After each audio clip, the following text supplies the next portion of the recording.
Welcome to our channel. आज हम लोग डिस्कस करने वाले हैं बायोलॉजी के सिलेबस को। तो ध्यान से देखिएगा वीडियो को लास्ट तक, और जो लोग भी नए हो चैनल को सब्सक्राइब कर लो, क्योंकि इस तरह की बहुत सारी चीजें हम आपके लिए लेकर आने वाले हैं जो आपके एग्जाम के लिए बहुत ज्यादा जरूरी है। आप बोलोगे कौन कौन से एग्जाम के लिए? बीएससी एग्रीकल्चर, बीएससी, अगर आप बी फार्मा, बीटेक, नर्सिंग, कोई भी आप कोर्स करना चाहते हो, उन सभी कोर्सेज के लिए ये एप्लीकेबल है। अब यहाँ पे बात करते हैं कि ये सिलेबस किसके किसके लिए वैलिड होगा। तो ये आप जानते हो, बायोलॉजी, बायोलॉजिकल स्टडीज, बायोटेक्नोलॉजी या बायोकेमिस्ट्री, आप इनमें से कोई भी चीज चूज करो, आपका सिलेबस सेम है। और इसका सिलेबस क्या होगा? तो वो क्लास 12 का सिलेबस है। कोर्स कोड आपको पता है 304 है। ठीक है, आगे बढ़ते हैं। मैंने हमेशा से बताया है आपको कि आपका जो डोमेन का पेपर होगा, उस डोमेन में टोटल 50 क्वेश्चन पूछे जाएंगे, और उस 50 में से आपका 40 क्वेश्चन करना है, ज्यादा क्वेश्चन नहीं करना है। ये नहीं कि 50 के 50 क्वेश्चन करने हैं, बिल्कुल भी नहीं। 50 में से सिर्फ 40 क्वेश्चन करना है, और एक क्वेश्चन के लिए आपको 5 मार्क्स मिलेंगे, और अगर आप एक निगेटिव करते हो तो उसके लिए आपको एक निगेटिव मार्किंग मिलेगी। तो ये आपका एग्जाम का पैटर्न है। अब बात कर लेते हैं सिलेबस के बारे में। तो यहाँ पे ये ऑफिशियल सिलेबस है जो आपको मैं बताने जा रही हूँ। पहला जो यूनिट है वो है रिप्रोडक्शन। और अगर आपने पेपर सॉल्व किया है, 2022 का पेपर आपने देखा होगा, तो आपको आइडिया होगा कि सबसे ज्यादा सवाल कहाँ से पूछे जा रहे हैं। तो वो रिप्रोडक्शन वाले पार्ट से सबसे ज्यादा सवाल पूछे गए हैं, जेनेटिक्स के बाद। ठीक है, तो रिप्रोडक्शन में भी कहाँ से? तो रिप्रोडक्शन इन ऑर्गेनिज्म, ये पहला चैप्टर है आपका। ठीक है, रिप्रोडक्शन इन ऑर्गेनिज्म, यहाँ से 1 से 2 सवाल रहते हैं, तो इसको भी पढ़ना है। 1 to 2 क्वेश्चन यहाँ से रहते हैं। रिप्रोडक्शन इन ऑर्गेनिज्म, यहाँ पे सारा दिया हुआ है। रिप्रोडक्शन क्या होता है, सेक्सुअल, सेक्सुअल रिप्रोडक्शन क्या है, एसेक्सुअल मोड क्या है, वो आपको याद रखना है। बाइनरी फिजन किसमें होता है, बडिंग किसमें होती है, फ्रेगमेंटेशन किसमें होता है। तो ये एग्जाम्पल के तौर पे यहाँ पे क्वेश्चन पूछे जाते हैं। दूसरा आपका चैप्टर है sexual reproduction in flowering plants, ये भी एक इंपॉर्टेंट चैप्टर है, यहाँ से भी 1 से 2 सवाल रहते हैं आपके। इसके बाद थर्ड चैप्टर है आपका ह्यूमन रिप्रोडक्शन, ये बहुत जरूरी है, वीवीआई है।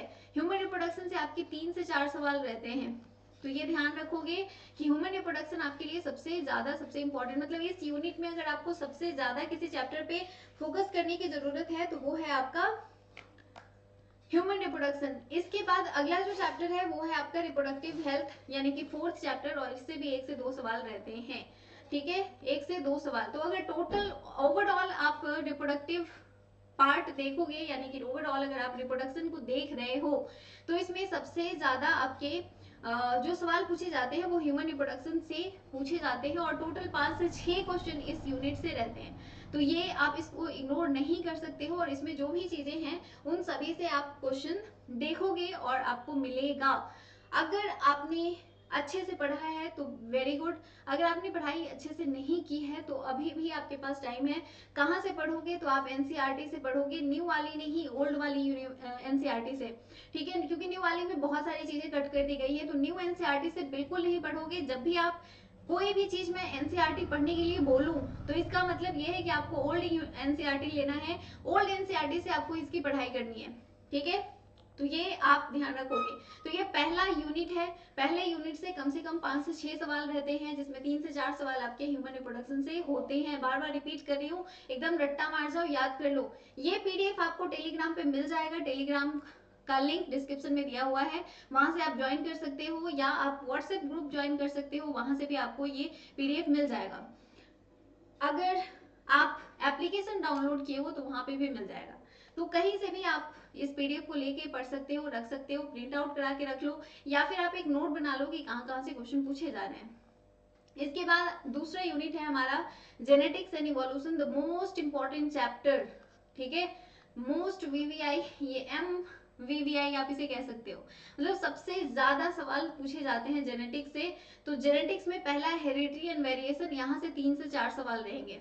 ठीक है, इसके बाद आता है मॉलिक्यूलर बेसिस ऑफ इनहेरिटेंस, यहाँ से भी 2 से 3 सवाल रहते हैं। मतलब अगर ओवरऑल जेनेटिक्स देखो आप, तो जेनेटिक्स से कम 6 से 7 सवाल रहते हैं। तो ये अपने आप में एक बहुत बड़ा पोर्शन है कि एक चैप्टर से आपके 1 से 2 चैप्टर से 6 से 7 सवाल पूछे जा रहे हैं। दैट मीन्स कि ये बहुत इंपॉर्टेंट चैप्टर है, और उसमें भी आपको डिजीज वाला पोर्शन ज्यादा पढ़ना है, क्योंकि डिजीज वाले पोर्शन से ज्यादा सवाल पूछे जाते हैं। डाउन सिंड्रोम क्या है, टर्नर सिंड्रोम क्या है, लाइन फिल्टर सिंड्रोम क्या है, तो इस तरह के सवाल आप ध्यान रखोगे। अगला है इवोल्यूशन, इसको आप इग्नोर करके चल सकते हो, क्योंकि अभी तक के क्वेश्चन में मैंने इवोल्यूशन का एक भी क्वेश्चन नहीं देखा है। अब अगर आप 2022 का 2023 का पेपर देखोगे तो उसमें आप इवोल्यूशन के क्वेश्चन नहीं मिलेंगे आपको।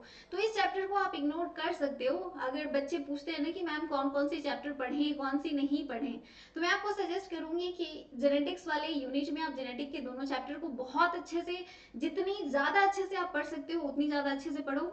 आप इवोल्यूशन को इग्नोर कर सकते हो, उसको आप छोड़ सकते हो, क्योंकि वहां से 0 से 1 सवाल रहेंगे, मतलब अगर कभी पूछता भी है तो 1 सवाल से ज्यादा नहीं पूछेगा।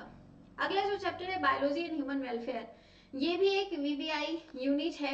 यहाँ पे अगर देखोगे तो 3 चैप्टर है आपके, कौन कौन से, health and disease, human health and disease simply इसको समझ सकते हो।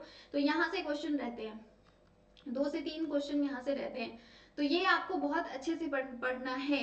Improvement in food production, plant breeding, इसके ऊपर तो बहुत सवाल पूछे जाते हैं, ठीक है। टिश्यू कल्चर के ऊपर सवाल रहेगा, सिंगल सेल प्रोटीन के ऊपर, बायोफोर्टिफिकेशन, एपीकल्चर, एनिमल हस्बेंड्री, मतलब सबसे, तो ये वीवीआई चैप्टर है आपका इसमें, ठीक है। Improvement in food production, microbes in human welfare, तो ये देख रहे हो ये सारे का सारा यूनिट बहुत ज्यादा इंपॉर्टेंट है।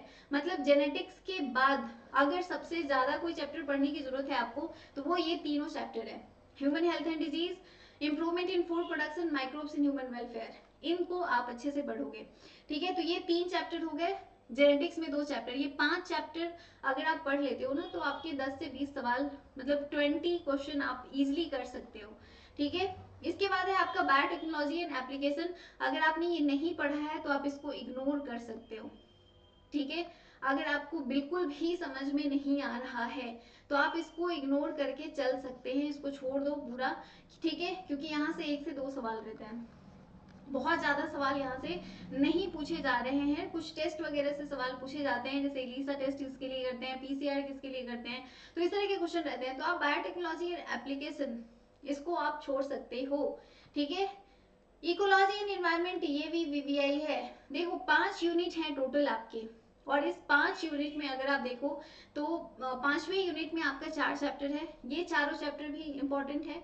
अगर आप देखो तो इधर तीसरे यूनिट में 3 चैप्टर हैं, ये तीनों चैप्टर, और दूसरे यूनिट में आपका 2 चैप्टर, तो ये 2 और 3 5, मतलब 10 चैप्टर टोटल आपके लिए बहुत ज्यादा जरूरी है।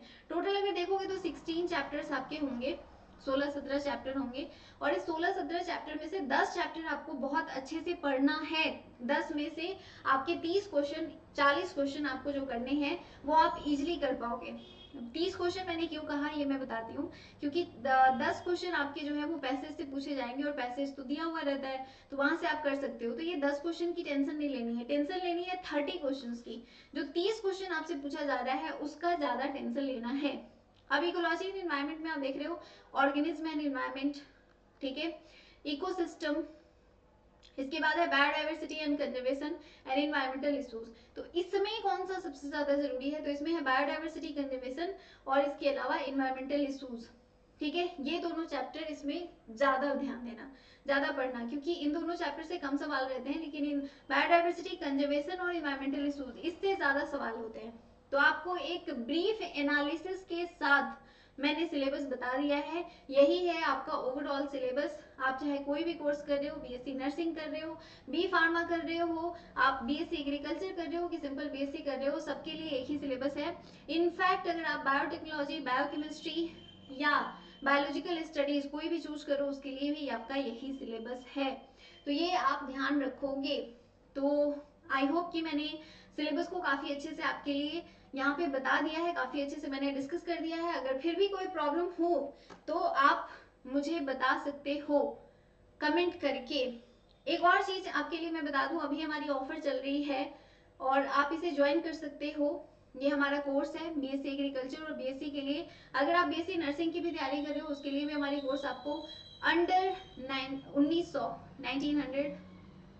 1900 के लेवल में आपको ये कोर्स अभी मिल जाएगा, जो कि काफी, मतलब 4000 का कोर्स आपको लेस देन 2000 में मिल रहा है, मतलब काफी सारे आपको ऑफ मिल रहे हैं। अभी ऑफर चल रहा है तो आप इसे ज्वाइन कर सकते हो। यहाँ पे आपको बहुत सारी चीजें मिलेंगी, लाइव लेक्चर्स मिल जाएंगे, आपको रिकॉर्डेड लेक्चर्स मिल जाएंगे, मेंटरशिप मिलेगा, आपको PDF मिल जाएंगे, स्टडी मटेरियल्स, मॉक मिल जाएगा।